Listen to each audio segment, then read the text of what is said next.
Imom Termiziy Anas ibn Malik radhiyallohu anhudan rivoyat qilgan quyidagi hadisni siz azizlarga o'qib eshittirib amal qilishligimizni Allohdan so'ragan holda aytib bermoqchi edim.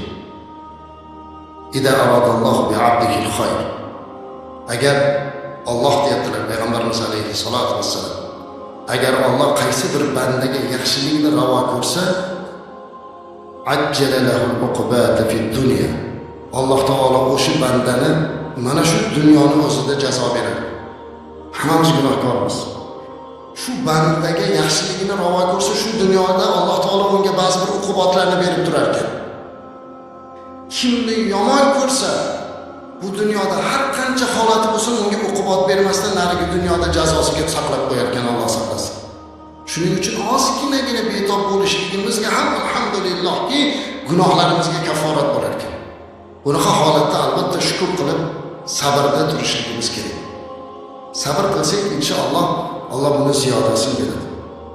Alloh azza va jalla siz va bizlarga mana shu sabrimiz evaziga mukofot berishligini va'da qiladi. Qur'oni Karimda ko'p aytamizki, mana istirjo kalimasini aytamiz. Inna lillahi va inna ilayhi roji'un. Hammamiz Allohnikimiz, hammamiz Allohga qaytamiz. Mana shu eng mo'minlarni har qanday musibat yetganda tinchlantiradigan istirjo kalimasi. Inna lillahi va inna ilayhi roji'un. Hammamiz Allohnikimiz, hammamiz Allohga qaytamiz. Shunday ekan, dard ham o'tguvchi, umr ham o'tguvchi, hammamiz o'tguvchi. Ertaga Allohning huzuriga borishimiz bor, qiyomat bor, azob bor.